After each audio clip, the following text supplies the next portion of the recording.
Vamos fazer uma revisãozinha do que a gente já viu, né? Vai ter 3 tópicos. O primeiro é a aritmética. Aí a gente vai revisar o que é mais importante, que é divisibilidade, primos e aquela tabelinha de frações inversas, cujas utilidades são inúmeras, né? E depois a gente vai usar isso para revisar a regra de 3. Vou fazer um exercício de cada tipo. E no terceiro tópico a gente revisa lógica. Certo? O que significa a palavra aritmética? É uma palavra difícil para falar cálculo com o número inteiro. Certo?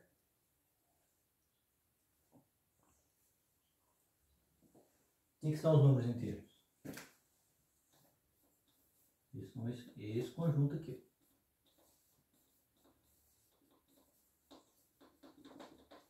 Os primeiros números que surgiram na história relacionados à necessidade humana de fazer contagem. Certo? O zero não está incluído aqui ainda. Ok? E a gente não vai precisar incluir ele, porque a gente vai falar de regra de 3, né? Que é praticamente comparar duas divisões. Então o zero pode estar aqui em cima, mas em geral ele não aparece, porque senão do outro lado também tem que ter outro zero e no exercício não faz sentido. E embaixo é proibido, porque dividir por zero é, como dizem os religiosos, anátema, quer dizer, crime, é pecado, é absurdo, não existe matemática. Então a gente não precisa do zero por enquanto. Então a gente vai tratar de números inteiros, certo? Outra forma de falar o que é um número inteiro é pensar no comércio, né? A gente sabe muito bem que é um bolo para a gente comer. E a gente sabe muito bem que é uma fração de bolo, ou de pizza. Então um número inteiro é um número que contém um múltiplo. Ou é um bolo, ou é 2, ou é 3. Esse número aqui, por exemplo, de pizzas, é uma pizza mais um pedaço, não é um número inteiro. Certo? Vamos falar no primeiro tópico, né? Revisar o primeiro tópico, que é o tópico de divisibilidade. Divisibilidade entre quê? Números inteiros. Certo? Como é que você sabe se um número é divisível por outro? A definição de divisibilidade é a seguinte: você vai pegar um número A é divisível por um número B inteiro, todos esses dois números aqui dentro do conjunto, n estrela, quando A dividido por B, que você faz na chavinha, você vai fazer a conta do jeito que você aprendeu no primário, dá resto zero. Se o resto for zero, a gente diz que ele é divisível. Se não for, a gente diz que não é divisível. Por exemplo, você vai pegar 48 por 6, dá 8. 8 vezes 6, 48. Não dá nada, certo? Já 48 por 7, dá 6 aqui, 42, sobra 6, que é diferente de 0, então significa que 7 não é divisível, ou perdão, não é divisor de 48. Ou que 48 não é divisível por 7. Essas duas formas de falar são equivalentes. A é divisível por B quando A dividido por B dá resto zero, ou B é divisor de A quando A dividido por B dá resto zero. É a mesma definição. Um jeito de memorizar isso aqui, como é que você sabe qual que é o divisor, qual que é o divisível? É que o divisor é sempre menor ou igual ao divisível. Certo? Aquele número que é qualificado de divisível é o maior dos dois, ou igual, né? Porque, por exemplo, 48 é divisível por 48, ou 48 é divisor de si mesmo. Todo número inteiro é divisor de si mesmo. Você pode memorizar isso. Dá 1, sobra nada. Inclusive 1 dividido por 1 dá 1, não sobra nada. Certo? Isso vai ser importante agora que a gente vai estudar a definição de número primo. O número primo é um bloco fundamental dos números inteiros, do ponto de vista da multiplicação. Certo? Se você considerar a multiplicação como uma operação que gera os números inteiros, o que você pode fazer, os números primos são os números fundamentais. Vamos entender o que é o conceito de número primo. Rapidinho. Quando eu pego um número inteiro, por exemplo, 12, eu posso escrever o conjunto dos divisores de 12, fazendo testes e enumerando os divisores dele, certo? E eu posso calcular também, se eu quiser, calcular a quantidade de divisores, que a gente representa por jogo da velha e na frente do nome do conjunto dos divisores. Esse é o número de divisores. Então eu vou contar 1, 2, 3, 4, 5, 6. 6 divisores. Então a definição dos números primos é P' se o número de divisores de primo for 2. Aquele número for 2. Vamos ver, por exemplo, 1 é primo? Não, porque os divisores de 1 só tem o próprio 1. Já o 2 é, porque os divisores de 2 é 1 e 2. O 3 também é. Os divisores de 3 são 1 e 3. Já o 4 não é, porque os divisores de 4 dá 1, 2 e o próprio 4. O número de divisores de 4 é 3, não é 2. E a definição de primo tem que ter 2 divisores. Então a gente pode dividir os números inteiros em 3 categorias. O 1, uma categoria sozinha, porque o número de divisores de 1 é 1, só tem ele nessa categoria. A segunda categoria são os primos, cujo número de divisores é 2. E os números compostos, cujo número de divisores é maior ou igual a 3. O 4 está nessa categoria, o 9 também está. Eu não sei o que acontece com a turma, porque eles veem a definição, mas depois não aplica a definição e começa a falar bobagem. Tipo assim, o 9 é primo porque é ímpar. É absurdo, porque a definição de primo é essa aqui. Então você tem que aplicar a definição de primo para ver. O número de divisores de 9 é 1, 3 e 9. Dá 3 divisores, não é primo, certo? Qualquer número que tiver um divisor além do 1 e do próprio número, não é primo. Os divisores de qualquer primo são o 1 e o próprio primo. Certo? Aqui tem uma pegadinha, né? Mas você tem que lembrar que o 1 não é primo. Só isso. Para que serve isso aqui? Serve para você entender que qualquer número que você imaginar pode ser decomposto num produto de potências de primos. Isso é conhecido como teorema fundamental da aritmética. Para você que vai fazer prova de nível médio, muito dificilmente eles vão cobrar o nome do teorema. Você tem que saber o conteúdo dele, que é esse aqui que eu estou falando. Por exemplo, vamos pegar 36, 102, por exemplo, 21. Vamos estudar esses números. Qualquer número inteiro que você pegar, isso aqui se aplica. O 36, o que é o 36? Vai ser decomposto, a gente faz a decomposição dele em números primos, usando a lista de números primos, que é uma coisa que você tem que saber de cor. Inclusive eu coloquei isso lá naquele resuminho, porque de uma página só, você tem que saber de cor. Quais são os primos? 2, 3, 5, 7, 11, 13, 17, 19, 23, 29, 31, 37, 41, 43, 47 e etc. Porque são infinitos os números primos. Aí vem sempre a pergunta, por que eu tenho que saber de cor? Primeiro, quando você sabe de cor, você não vai cair na bobagem, por exemplo, de tentar achar algum divisor por 43. Não tem, é primo. Então, quanto mais primo você souber de cor, melhor para você. Mais rápido você faz as contas. Segundo, a pergunta que aparece é se eu tem que saber todos os primos. É impossível, porque tem infinitos, não tem jeito. Então, você vai saber o máximo de primos que você puder. A maior parte das pessoas consegue decorar até o 19. Eu sugiro que você decore até o 37, talvez até o 47. Mas toda vez que você lembrar desse assunto, escreve alguns primos. Não é difícil, você vai treinar seu cérebro de novo, até que você comece a saber todos. Até uma certa altura, por exemplo, todos até 50. Aqui tem todos até 50. Não existe nenhum outro primo menor que 50, estão todos aqui. Certo? Para que serve essa sequência? Para você decompor.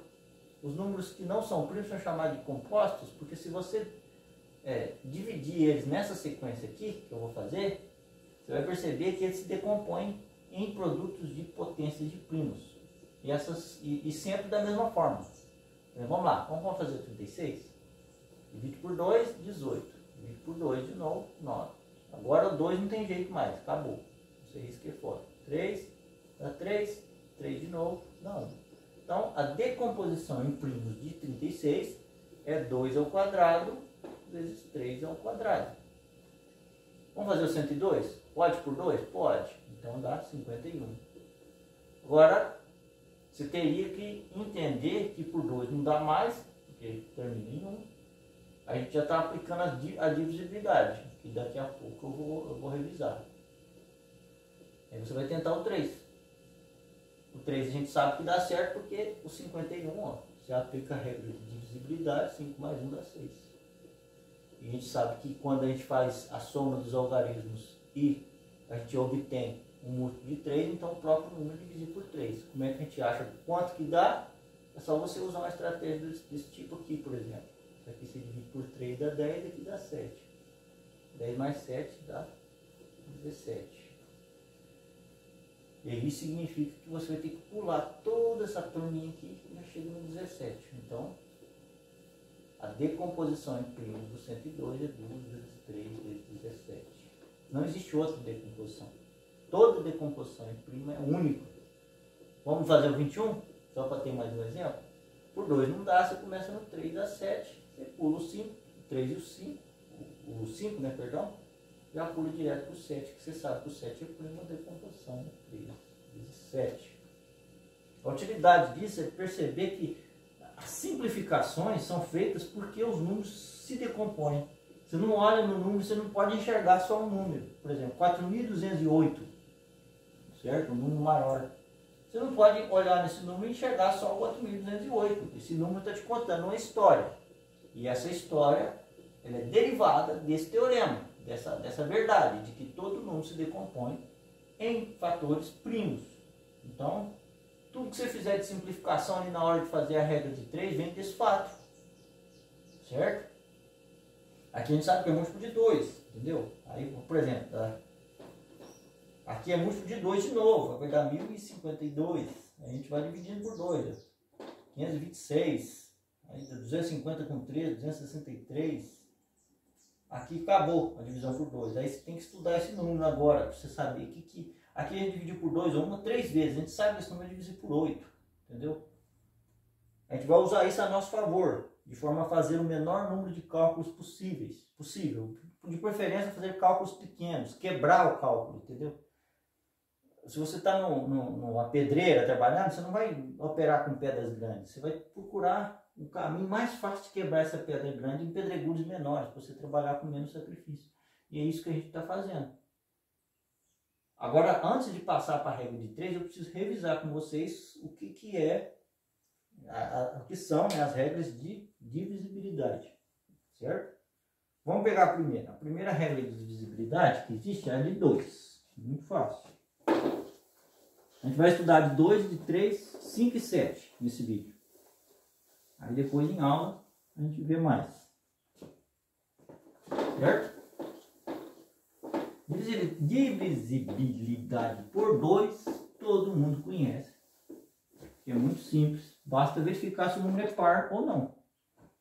Ou seja, quando você escreve o número 1, 2, 3, 4 algarismos, por exemplo. Você vai pegar 4.329 ou 236. Você pega o último algarismo e analisa ele. Se o último algarismo for 0, 2, 4, 6 ou 8, a gente tem um número par que portanto é divisível por 2. Se pelo contrário for 1, 3, 5, 7 ou 9 o último algarismo, a gente tem um número ímpar, que não é, portanto, não é divisível por 2. Aqui a gente tem um número ímpar, não é divisível por 2, e aqui a gente tem um número par, que é divisível por 2. O que é um número par? É um número que, se você dividir no meio certinho, não vai partir ninguém no meio. Você pode pensar, por exemplo, como um número de pessoas. Ó, um casal, por exemplo, se partiu no meio, ninguém fica aos pedaços. Já um grupo de 3 pessoas, se você for partir no meio, uma pessoa sai partida no meio. Entendeu? Você vai ter 1,5 em algum lugar. Se você pega 9, divide por 2, tem 4,5. 19 dá o quê? Dá 9,5. Entendeu? Porque tem alguém, algum número que saiu partido no meio. Certo? Vamos lá para divisibilidade por 3 agora. Esse aqui é muito fácil. Divisibilidade por 3 vai ser usada a soma de algarismos. Certo? Escrever o número aqui. Eu vou ensinar um jeito mais fácil que é a soma de algarismo ainda. 1325. A regra original que eles ensinam para todo mundo é ensinar isso aqui. Ó. Você soma 1 com 3, com 2, com 5 e vê o que dá. Que dá 4, que dá 7, 1, 2, 11. Aí você soma de novo, se for possível, até chegar no número com um único algarismo. Se você chegar em 3 ou 9, é múltiplo de 3. Se for diferente, que nem nesse caso aqui, não é múltiplo de 3. Eu vou ensinar um jeito mais fácil ainda. Quer ver? Presta atenção. Se você tiver um número muito grande, o que acontece? Você vai somar muita coisa, vai fazer você perder tempo, por exemplo. 1.425.000, 1.425.388. Sei lá, aqui. Você teria que somar 1 mais 4 mais 2 mais 5 mais 3 mais 8 mais 8 mais 4 mais 2 mais 5. Dá muito trabalho. Então, se você quiser saber o número maior, aqui eu estou exagerando. Estou mostrando para vocês que mesmo um número absurdo de grande, é muito fácil de ver se ele é divisível por 6. Por 3, perdão, por 3. Como é que você faz? Você vai eliminando, antes de fazer a soma, as partes que dão um múltiplo de 3. Aqui, por exemplo, o 3 está fora, porque o 3 já é múltiplo de 3. Aqui o 4 com 2 dá 6. Então você já pode eliminar ele, não precisa nem somar. 4 com 2 dá 6 também. 1 com 8, 1 com 8 aqui, dá 9. Então já cai fora. Agora sobrou 5 com 8 com 5. Ó, então você vai somar 5 com 8 com 5. Que foi as partes que você não conseguiu eliminar. 5 com 5 dá 10, com 8, 18. 1 mais 8 dá 9. Então, portanto, esse número é sim um número divisível por 3. Eu já vou aproveitar e ensinar a divisibilidade por 9. A diferença da divisibilidade por 3 e de 9 é que aqui no final você tem que obter os dígitos 3 ou 9. Certo? Aqui, por 9 é só 9. Se der 9, no final, depois você faz a soma várias vezes, é múltiplo de 9, senão não é. Esse aqui, por exemplo, também é múltiplo de 9, porque a soma deu 9 no final. Vou pegar o número 2000. Olha para você ver que número mais. Quer ver? Presta atenção. Se você fosse aplicar a regra na sua literalidade, você teria que somar 2 com 7 com 8 com 1, com 4 com 5 com 7 com 2. Não precisa, por quê? 7 com 2 dá 9, 4 com 5 dá 9, 8 com 1 dá 9, 2 com 7 dá 9. Esse número é múltiplo de 3, certo? Então você não precisa somar. E é múltiplo de 9 também. Eu esqueci de adicionar aqui o 0, porque quando você elimina todos os dígitos, a soma dá 0. Então, aqui, por exemplo, como você eliminou todos os dígitos, quanto que dá a soma? Dá 0. Então ele é múltiplo de 3, também é múltiplo de 9. Ok? Divisibilidade por 3 e por 9 é fácil. Demais. Às vezes, por exemplo, você está fazendo uma regra de 3 e aparece lá 45 de um lado e do outro lado lá tem um 3. Como é que você sabe que pode simplificar por 3? Através disso aqui. Certo? Eu já vou mandar esse vídeo aí para não ficar muito grande e eu vou mandar os outros daqui a pouco. Certo?